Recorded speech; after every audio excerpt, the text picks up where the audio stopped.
Zaid radhiyallahu anhu adalah orang yang terpilih di antara para sahabat ini karena memang dia juga memilih Rasulullah sallallahu alaihi wasallam. Orang ini telah mendahulukan dan memilih Nabi sallallahu alaihi wasallam daripada ayahnya dan pamannya, sukunya dan keluarganya. Orang ini yang di awal-awal dakwah telah menemani Nabi sallallahu alaihi wasallam sampai akhirnya dilempari batu dan berdarah. Orang ini yang telah dimuliakan oleh Allah Subhanahu wa taala di awal Islam, diizinkan untuk dinisbatkan namanya kepada Nabi Muhammad sallallahu alaihi wasallam sampai akhirnya turun ayat yang menyuruh setiap orang dinisbatkan kepada ayah kandungnya. Orang ini juga satu-satunya sahabat yang disebutkan secara langsung namanya.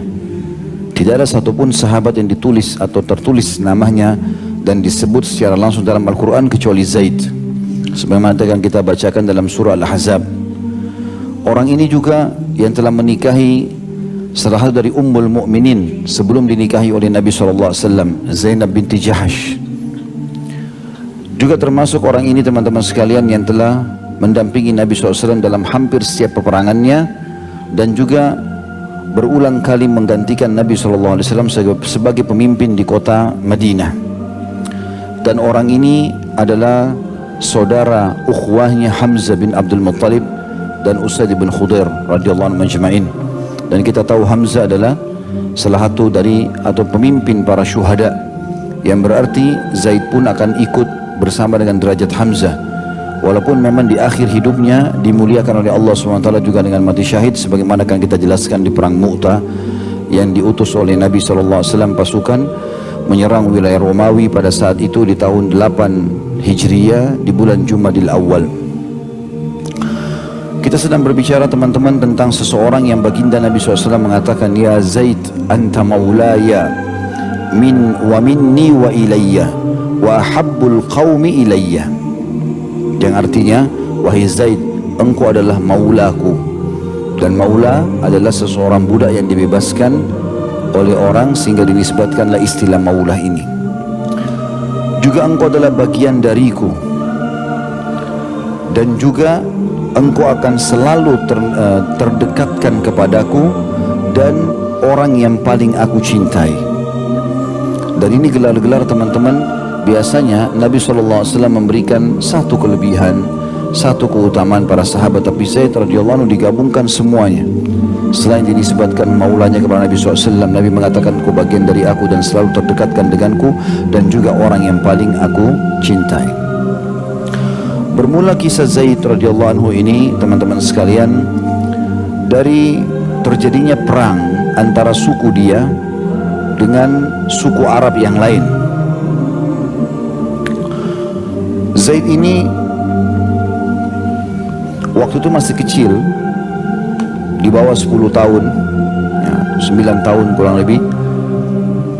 Waktu sukunya dikalahkan berperang oleh suku Arab yang sedang menyerang, akhirnya dia pun dibeli atau diperjualbelikan sebagai budak di pasar, dari pasar ke pasar sampai dia masuk ke pasar Ukaz di Mekah. Dan orang yang pertama membelinya adalah Hakim ibn Huzam, salah satu tokoh Mekah. Tadinya dia orang bebas, tapi akhirnya karena dikalahkan berperang, maka menjadi tawanan dan menjadi budak. Berjalan waktu, Hakim bin Huzam menjualnya kepada Khadijah radhiyallahu anha sebelum menikah dengan Nabi SAW. Ya.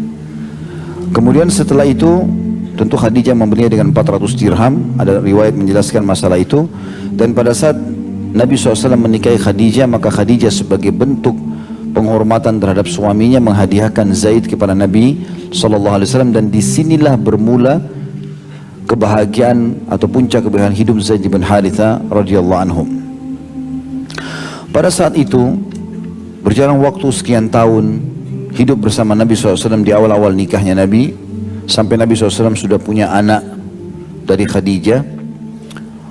Maka pulihlah kembali keadaan suku Zaid bin Haritha, mulai punya kekuatan lagi kembali. Ayahnya kebetulan kepala suku, lalu ayahnya selalu berharap agar Zaid ini bisa kembali dengannya, karena dia berharap Zaid bisa menggantikan dia kalau dia meninggal sebagai kepala suku. Dia menakdirkan anak bibi Nabi SAW menikah dengan Zaid. Tepatnya namanya Zainab binti Jahash bin Riyad al-Asadi.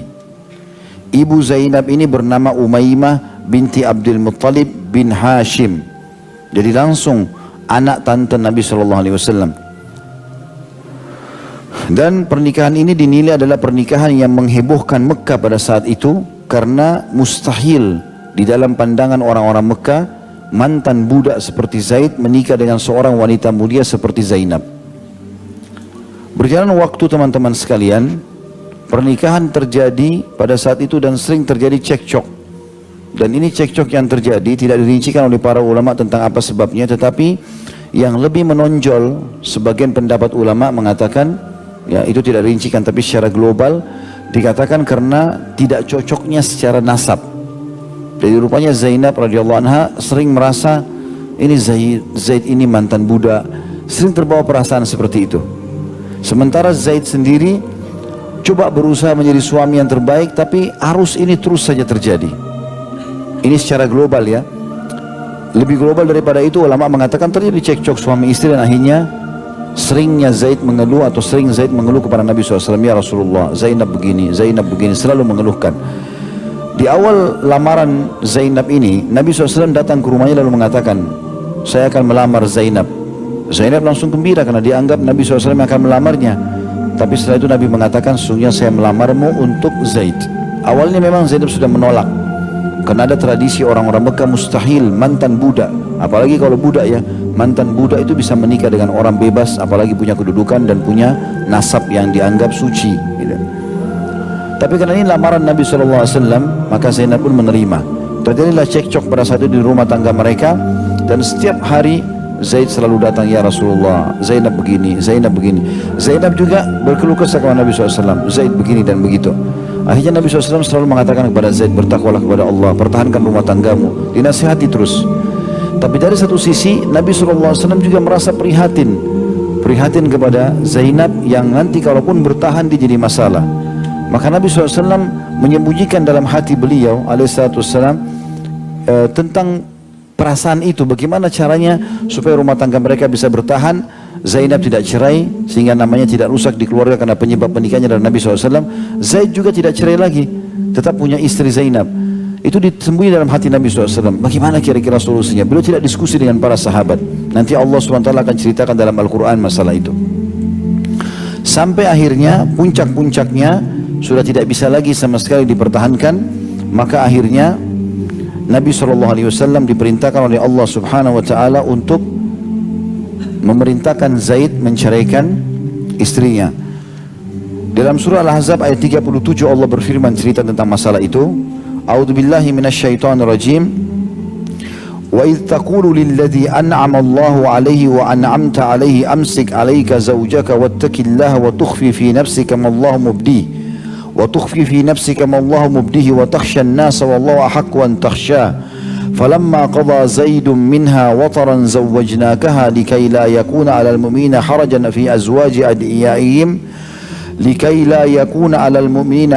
في أزواج أدعيائهم إذا قضوا منهن وطرا وكان أمر الله مفعولا. Yang artinya, dan ingatlah ketika kamu berkata kepada orang yang Allah telah melimpahkan nikmat kepadanya, maksudnya Zaid di sini. Allah SWT memastikan Zaid termasuk orang yang mendapatkan nikmat karena sempat ya menjadi budak Nabi SAW dan dibebaskan menjadi maula, menjadi kekasih Nabi SAW, sempat ternisbatkan namanya kepada Nabi SAW beberapa waktu, kemudian menikah lagi dengan sepupu Nabi SAW. Maka Allah mengatakan, dan ingatlah ketika kamu berkata kepada orang yang Allah telah melimpahkan nikmat kepadanya, maksudnya Zaid, dan kamu juga telah memberi nikmat kepadanya, kamu selalu menolongnya, membantunya.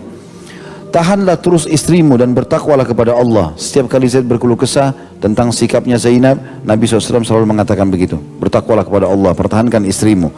Sedangkan kamu menyembunyikan di dalam hatimu apa yang telah Allah akan menyatakannya. Artinya apa yang kau ragukan hai Muhammad tetap akan terjadi. Kalaupun terjadi perceraian maka akan terjadi itu. Lalu kata Allah SWT, dan kamu takut kepada manusia, takut nanti kalau manusia berbicara, masa ini sepupu Nabi diceraikan, ini adalah lamaran Nabi SAW. Kamu takut perkataan orang, sedangkan Allah lah yang lebih berhak untuk kamu takuti. Maka tak kala Zaid Ini yang saya bilang tadi teman-teman, di antara keutamaan Zaid namanya disebutkan dalam Al-Quran. Tak kala Zaid telah mengakhiri keperluan terhadap istrinya, menceraikannya, kami kawinkan kamu dengan dia, maksudnya Zainab binti Jahash, supaya tidak ada keberatan bagi orang mukmin untuk mengawini istri-istri anak-anak angkat mereka apabila anak-anak angkat itu telah menyelesaikan keperluannya daripada istrinya, dan itu ketetapan Allah pasti, atau sesungguhnya ketetapan Allah adalah pasti terjadi.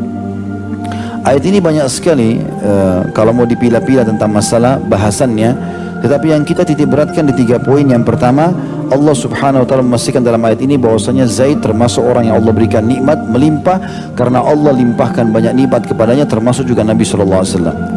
Potongan yang kedua, bagaimana Allah subhanahu wa ta'ala memastikan bahwasanya apapun yang Nabi SAW ingin sampaikan, kalau itu sesuai dengan hukum Allah, Allah akan terapkan, jadikan. Ya, di antaranya tadi Nabi SAW khawatir nanti orang-orang akan bicara apa kalau Zainab diceraikan sementara itu sepupunya dan ini dinikahkan dengan maulanya atau mantan budaknya, maka Allah SWT mengatakan itu pasti Allah akan beberkan, karena itu akan menjadi sebuah hukum.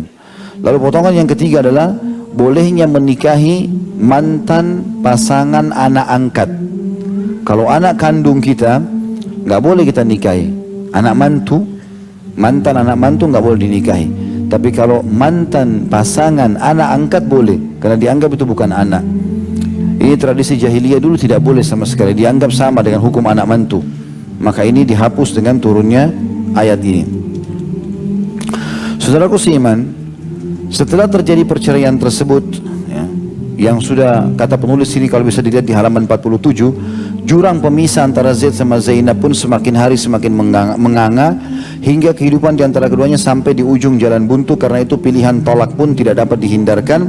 Maka datanglah perintah Allah SWT yang mengizinkan Zaid menceraikannya dan memerintahkan Rasulullah SAW untuk menikahi Zainab. Dan Zainab ini teman-teman pada saat dinikahi oleh Nabi SAW itu tanpa melalui akad nikah. Allah Subhanahu Wa Taala nikahkan langsung dari langit. Makanya dalam potongan ayat juga di sini Allah mengatakan Al-Ahzab 37, falamma qada Zaidu minha wataran zawwajnakaha. Sewaktu Zaid sudah menceraikan istrinya, maka kami nikahkan kamu, hai Muhammad, dengan Zainab. Jadi kalau Nabi SAW menikah beda dengan kita. Ya, kita membutuhkan wali, kita membutuhkan saksi. Tapi Nabi SAW berbeda, karena Allah SWT menikahkannya secara langsung. Masih ada tambahan juga sebuah renungan, saya bacakan di sini tulisannya. Dinukil dari Imam Qurtubi. Beliau berkata, Imam Abul Qasim, tidakkah anda melihat perkataan Ubay bin Ka'ab tak kala Nabi SAW berkata kepadanya, sesungguhnya Allah SWT memerintahkanku agar membacakan kepadamu surah ini dan itu. Lalu Ka'ab pun menangis, Ubay bin Ka'ab radhiyallahu anhu menangis, ya. Karena Nabi SAW mengatakan Allah memerintahkanku untuk membaca, menyuruh membaca Al-Quran.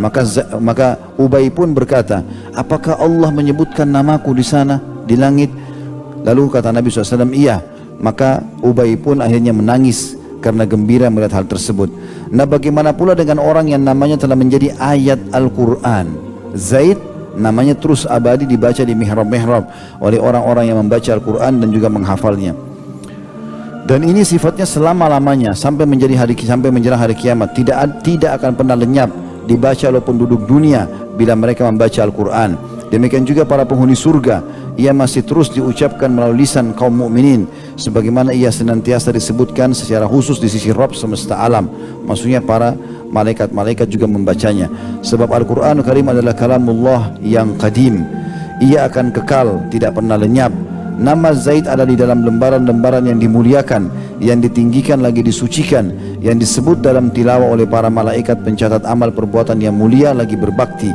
Hal itu tidak terjadi pada nama-nama kaum mukminin selain Nabi dari para anbiya Allah dan Zaid bin Harithah. Hal ini sebagai ganti dari Allah SWT atas kehormatan yang tercabut darinya. Bahkan Allah SWT menambahkan dengan firman-Nya, dan ingatlah ketika kamu berkata kepada orang yang Allah limpahkan nikmat kepadanya, yakni nikmat keimanan kepada Zaid. Maka itu menunjukkan bahwa Zaid bin Harithah merupakan salah satu penghuni surga. Hal ini telah diketahui sebelum ia meninggal dunia. Penulis mengatakan, dan saya katakan bahwa firasat Zaid bin Harithah merupakan satu jenis ilham, yaitu anugerah yang mulia dianugerahkan, yang Allah anugerahkan kepadanya sebagai kenikmatan ilahi, di mana ia telah memilih Rasulullah SAW atas keluarganya dan kaum kerabatnya. Ia tidak pernah mengganti posisi beliau dengan seorang pun dari makhluk Allah. Ia mengutamakan beliau atas ayahnya, pamannya, saudaranya dan kaumnya. Karenanya pantas ia mendapatkan kebanggaan dan izzah di dunia, serta meraih keuntungan berharga yang tidak mungkin dapat disamakan dengan suatu pun di muka bumi ini, karena itu adalah kedudukan yang paling tinggi. Dan atas dasar inilah Nabi SAW menjadikan Zaid orang yang sangat dicintai. Artinya Zaid ini termasuk sahabat yang teruji sekali pengorbanannya, luar biasa. Pertama, dia tadinya disuruh kembali oleh ayahnya dan bebas dari keterbudakan, tapi pilih Nabi SAW. Kemudian yang berat sekali adalah pada saat dia menikah dengan Zainab, dan dia menyukai Zainab. Zainab wanita cantik yang terkenal, buktinya dia menjadi Ummul Mukminin nantinya. Kemudian cerai, dan dia ternyata yang menikahkan atau melamarkan Nabi SAW ya, dengan Zainab. Terlebih lagi dia akan selalu interaksi di rumah itu, sering bolak-balik membantu Nabi SAW, karena dia adalah mantan budak Nabi SAW. Dan ini aplikasi dari surah Al-Ahzab ayat 36. Allah berfirman, A'udzu billahi minasyaitonir rajim, wa ma kana lil mu'minin wala mu'minatin idza qada Allahu wa rasuluhu amran an yakuna lahumul khiyaratu min amrihim wa may ya'sillaha wa rasulahu faqad dhalla dhalalan mubina. Dan tidaklah patut bagi laki-laki mukmin dan laki-laki dan perempuan mukminah apabila Allah dan Rasulnya telah menetapkan satu ketetapan, akan ada bagi mereka pilihan yang lain tentang urusan mereka. Dan barang siapa mendurhakai Allah dan Rasulnya, maka sungguh dia telah sesat dengan kesesatan yang nyata. Dan ini juga merupakan keutamaan yang luar biasa. Para ahli sirah berkata, Zaid ikut berperang bersama Nabi SAW dalam Badr, Uhud, Khandaq, Hudaybiyah, Khaybar, dan pernah diangkat oleh Nabi SAW sebagai penguasa sementara atas Madinah ketika beliau berangkat ke Muraisiyah atau perang Bani Mustaliq. Ini peperangan yang tidak diikuti oleh Zaid, yang lain semua diikutin. Serta pernah menjadi panglima dalam 7 brigade yang dikirim oleh Nabi SAW. Selain itu tidak ada seorang sahabat pun yang disebutkan namanya dalam Al-Quran kecuali dia. Di antara yang dilakukan Zaid yang sangat mulia teman-teman, selain hal-hal yang sudah kita sebutkan, beliau juga melalui masa-masa genting dakwah di fase Mekah.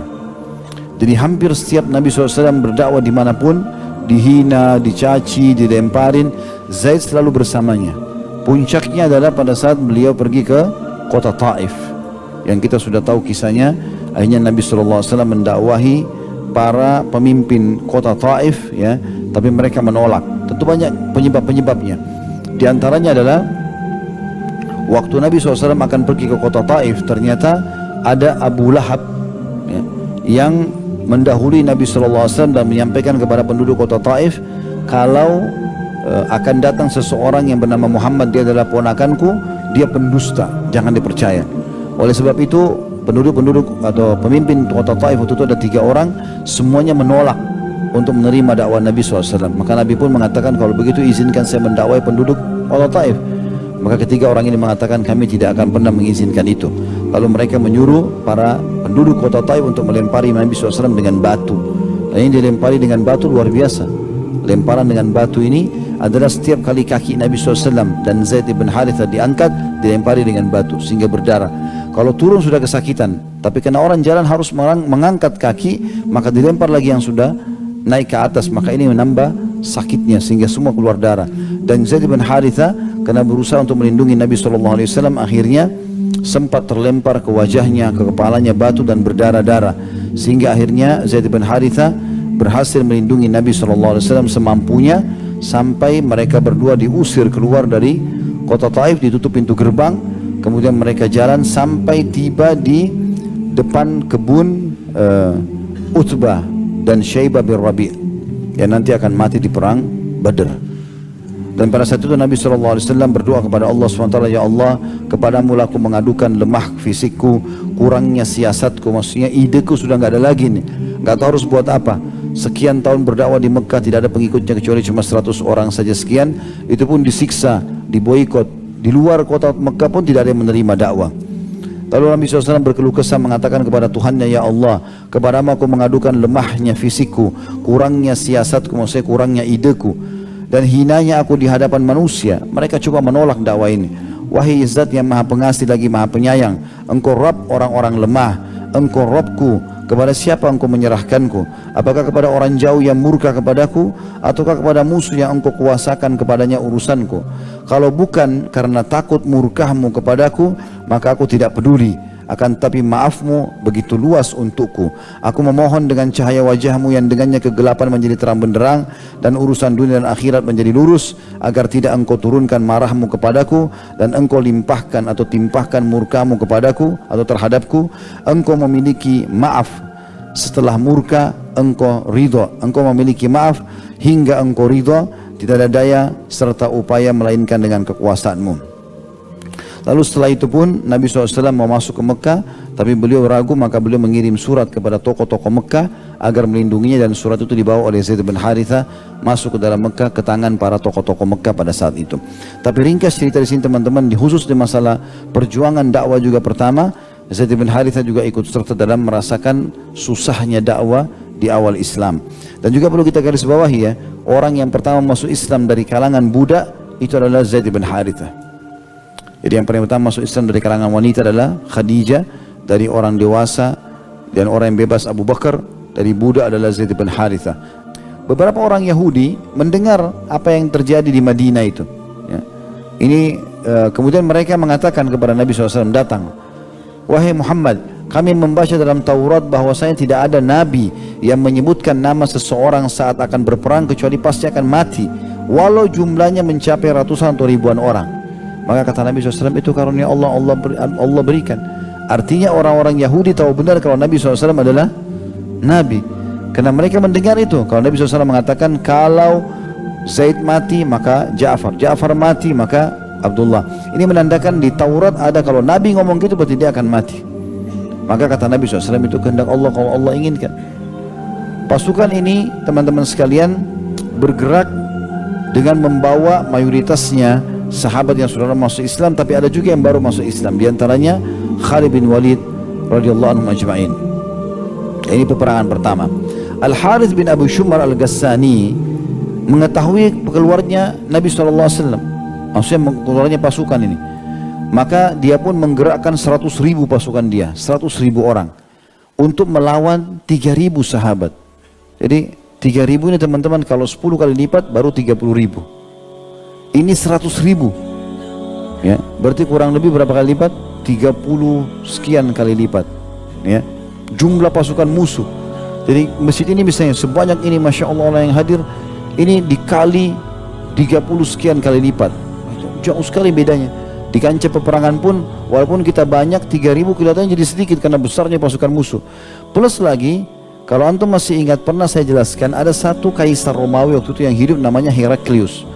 Dia yang hidup di masa Nabi SAW, dan Nabi pernah kirim surat ke dia dan dia masuk Islam, tapi rupanya dia kena takut kedudukannya, maka dia murtad kembali, ya. Tapi dia bilang sama utusan Nabi, sampaikan ke Nabi SAW, kalau saya tidak murtad, saya cuma pura-pura saja ini.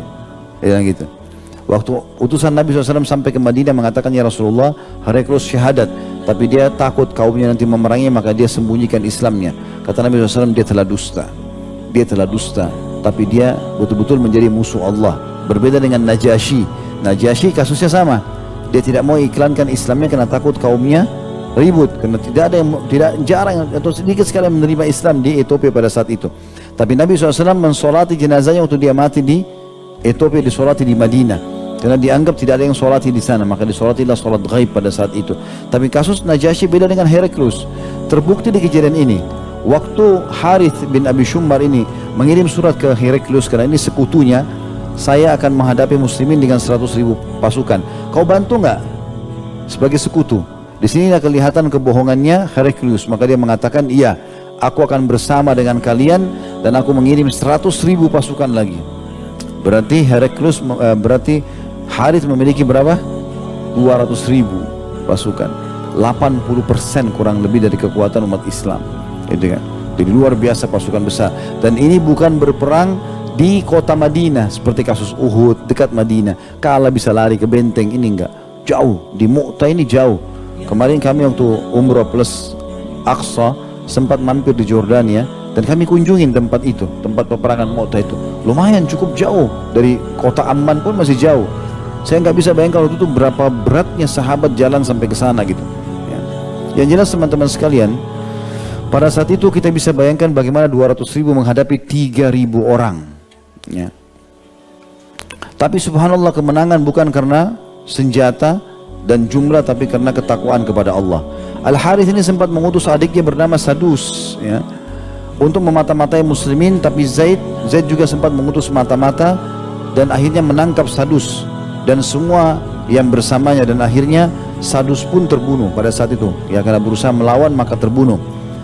Kejadian ini makin membuat suku Ghassan dan Romawi marah, maka Zaid pun akhirnya pada saat itu tetap menggerakkan pasukannya karena sudah tahu pasukan sudah keluar, dan seluruh pasukan umat Islam yang 3.000 ini tahu kalau mereka sudah berjumlah 200.000. Kalau teman-teman tanya bagaimana caranya Ustadz, orang zaman dulu tahu jumlah pasukan, apalagi dihitung sampai ratusan ribu kan, sehingga harus dihitung itu ya, satu persatu itu cukup susah. Maka zaman dulu teman-teman, orang kalau bentuk pasukan mereka biasa buat kelompok-kelompok 3.000 atau 5.000, biasanya begitu. Jadi per 3.000 orang, 1.000, 3.000, 5.000, 1.000 itu dibuat kelompok, atau 3.000 lebih besar sedikit, atau 5.000, selalu begitu standarnya orang zaman itu begitu. Jadi orang tinggal hitung kelompoknya, oh ini misalnya kelompok yang agak besar 5.000 nih, oh 5 berarti 25.000 jumlahnya, seperti itulah. Pada saat kaum muslimin masuk ke perkampungan Mu'tah namanya, perkampungan pada saat itu, maka Zaid langsung mengumpulkan para sahabat dan bermusyawarah dengan mereka dari Muhajirin dan Ansar. Kira-kira menurut kalian bagaimana? Apa strategi yang harus kita lakukan? Kita jumlahnya 3.000 dan ini melawan 200.000. Subhanallah, setelah musyawarah teman-teman sekalian, ini jiwa para sahabat berbeda. Dan mereka pada saat itu berjalan kurang lebih 2 hari bermusyawarah, berdiskusi kira-kira seperti apa gitu. Maka poinnya mengerucut kepada 2. Kita mulai menyerang atau kita mengutus utusan kepada Nabi SAW dan menunggu jawaban beliau. Jadi nggak ada jawaban mengatakan udah nggak usah deh, kayaknya 80 kali lipat ini luar biasa. Artinya satu pasukan muslim harus hadapi 80 orang. Itu nggak main-main itu. Kalau 1 lawan 3, 4 mungkin.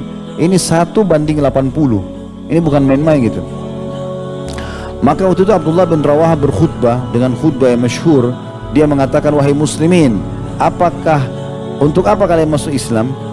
Untuk apa kalian masuk Islam? Bukankah untuk masuk surga? Maka ini surga sekarang di hadapan kalian gitu. Bukankah setiap orang dari kalian keluar dari Madinah karena berharap mati syahid? Ini sekarang peluangnya depan mata. Lalu untuk apa ragu dan menunda penyerangan? Terus saja Abdullah radhiyallahu anhu memotivasi mereka, sampai akhirnya para sahabat lebih semangat lagi, dan mereka tidak satupun di antara mereka yang berharap untuk mundur, walaupun di depan mata mereka sudah kelihatan 200.000 orang. Seorang sahabat mulia bernama Thabit bin Akram radhiyallahu anhu berkhutbah mengatakan, wahai muslimin, sungguh aku termasuk hadir bersama Rasulullah SAW di Badr, dan Allah memenangkan kami walaupun jumlah kami lebih sedikit, 314 melawan 1.000 orang. Thabit terus saja memotivasi para sahabat sampai akhirnya rasa takut dalam jiwa mereka sudah hilang, dan semua mereka 3.000 orang itu siap untuk mati. Dan secara strategi perang, kalau ada 1 orang siap mati, walaupun di depan mata mereka, di depan dia 100 orang atau 1.000 orang, dia siap menghadapinya. Berarti 80 pun tidak ada masalah bagi mereka. Zaid radhiyallahu anhu membagi pasukan menjadi 5 bagian. Itu strategi perang beliau. Bagian depan, bagian tengah, bagian belakang, dan kanan juga kiri ya. Dan dari sini sudah bisa dinilai ya pasukan-pasukan tersebut berapa jumlahnya.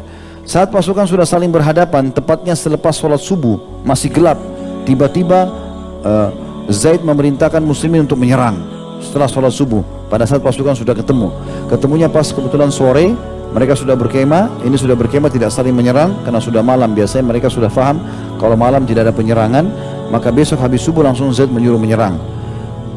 Pasukan musuh sama sekali tidak menyangka serangan tersebut, dan akhirnya muslimin menyerang mereka dari subuh sampai maghrib ya.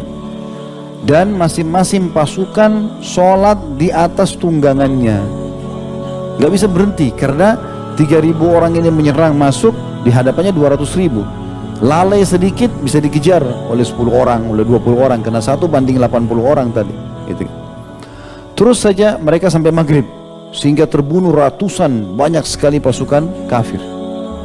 Akhirnya mereka sibuk, pasukan orang-orang kafir ini mengurus jenazah-jenazah pada saat itu. Mengurus jenazah-jenazah pada saat itu. Ya. Diurus jenazah mereka banyak sekali, ya, dipinggirkan ke samping. Mereka tidak sempat lagi untuk mengurusnya, dikesampingkan. Besok pagi habis subuh, sama lagi. Diserang lagi oleh muslimin. Dari pagi sampai maghrib. Non-stop. Begitu semangatnya. Dan uniknya, 2 hari ini gak ada satupun yang mati dari kaum muslimin. Satupun tidak ada yang mati. Ini tentu taufik dari Allah SWT dan bagaimana luar biasa mereka punya kemahiran pada saat itu. Di hari ketiga juga sama. Terjadi terus seperti itu sampai di hari kelima. Nah, sampai di hari kelima, akhirnya Heraklius mengeluarkan instruksi kalau mulai sekarang kita harus menyerang kembali. Jangan kita biarkan muslimin menyerang lebih dulu. Maka Heraklius menyuruh pasukannya untuk menyerang di malam. Ya, jadi sebelum subuh atau menjelang subuh, selesai sholat subuh muslimin, mereka sudah serang duluan. Maka terjadilah pada satu peperangan yang sangat sengit sekali. Dan karena Zaid bin Harithah memegang bendera, maka dia menjadi target sasaran pada saat itu. Sampai akhirnya salah satu tombak musuh terarahkan ke dadanya dan meninggal mati syahid radhiyallahu anhu.